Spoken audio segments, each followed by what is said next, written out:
नमस्कार. कापूस बाजारात सध्या नेमकं काय चाललंय, आजचे भाव काय आहेत, ते पुढे टिकतील की नाही आणि सगळ्यात महत्त्वाचं म्हणजे आपला कापूस विकण्यासाठी योग्य वेळ कोणती. चला या सगळ्या प्रश्नांची उत्तरं आजच्या या सविस्तर विश्लेषणात शोधूया. हेच ते प्रश्न आहेत जे आज प्रत्येक कापूस उत्पादकाच्या मनात आहेत, बरोबर ना? भाव तर चांगला मिळतोय, पण तो टिकणार का?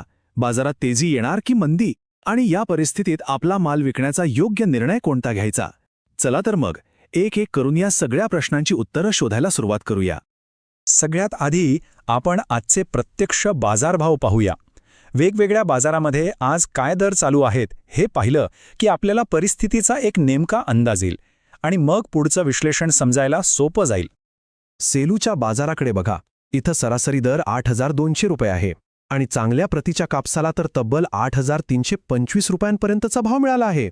यावरून एक गोष्ट अगदी स्पष्ट होते, जर तुमच्या कापसाचा दर्जा उत्तम असेल तर बाजार तुम्हाला सर्वोत्तम दर द्यायला तयार आहे. आता सावनेरचं उदाहरण घ्या.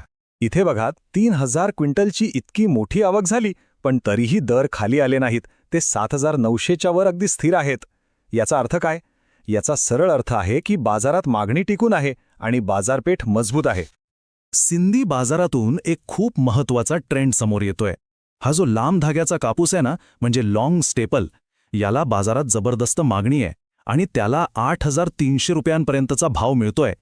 चांगल्या क्वालिटीचे कपडे याच कापसापासून बनतात, त्यामुळे व्यापारी याला जास्त पसंती देत आहेत. यावरून स्पष्ट दिसतंय की चांगला दर्जा आणि लांब धागा या दोन गोष्टींना सध्या बाजारात विशेष महत्त्व आहे. तर मग या सगळ्या आकड्यांमधून आपण काय शिकलो? सोप्या शब्दात सांगायचं तर हे एकच वाक्य सगळं काही सांगून जातं. तेजी कायम आहे, मंदी बिलकुल नाहीये.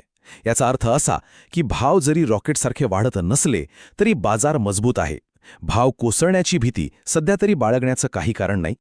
ठीक आहे, बाजार मजबूत आहे हे तर कळलं, पण मग भाव अजून वाढत का नाहीयेत? ते एकाच जागेवर स्थिर का आहेत? चला आता यामागची कारणं कोणती आहेत ती जरा नीट समजून घेऊया. खरं तर बाजाराच्या या स्थिरतेमागे 4 मुख्य कारणं आहेत जी बाजाराला एकाच जागी धरून ठेवत आहेत. एकीकडे मिल्सकडे जुना साठा असल्यामुळे त्यांची खरेदी सध्या कमी आहे आणि जागतिक मंदीमुळे निर्यातीची मागणीही मंदावली आहे. पण त्याचवेळी दुसरीकडे अनेक शेतकऱ्यांनी चांगल्या भावाच्या अपेक्षेने कापूस साठवून ठेवलाय, ज्यामुळे बाजारात आवक मर्यादित आहे. आणि या सगळ्याला शासनाच्या हमी भावाचा एक आधार मिळाल्याने दर एका मर्यादेत स्थिर राहिले आहेत. आता येऊया सगळ्यात महत्त्वाच्या भागाकडे. पुढे काय होणार? आपल्याकडे जो डेटा आहे आणि सध्या जे ट्रेंड्स दिसतायत त्याच्या आधारावर पुढच्या 7 ते 15 दिवसांसाठी बाजाराचा अंदाज काय सांगतो ते पाहूया. तर ऐका, पुढच्या साधारण 15 दिवसांसाठीचा अंदाज असा आहे, जो सर्वसाधारण प्रतीचा कापूस आहे त्याला 7,600 ते 8,100 रुपये भाव मिळण्याची शक्यता आहे. पण जर तुमच्याकडे उच्च प्रतीचा लांब धाग्याचा कापूस असेल तर तुम्हाला 8,200 ते अगदी 8,500 रुपयांपर्यंतचा दर मिळू शकतो. म्हणजे बघा, चांगला दर्जा असेल तर सरळ प्रति क्विंटल 300 ते 400 रुपये जास्त मिळू शकतात. या संपूर्ण अंदाजाचा सगळ्यात महत्त्वाचा मुद्दा आहे स्थिरता. म्हणजे काय? तर बाजारात एकदम मोठी तेजी येईल अशी अपेक्षा नको, पण घाबरून जाऊन कापूस विकण्याची अजिबात गरज नाही. कारण मोठी घसरणसुद्धा अपेक्षित नाही. बाजार स्थिर राहील हे पक्क लक्षात ठेवा. बरं, सगळी परिस्थिती तर आपण समजून घेतली. मग आता या परिस्थितीत विकायचं कसं? कोणती रणनीती वापरली तर आपला फायदा होईल? चला आता यावर बोलूया. मग विक्रीची योग्य रणनीती काय असावी? मी तुम्हाला 3 सोप्या पायऱ्या सांगतो. पहिली, आपली परिस्थिती तपासा.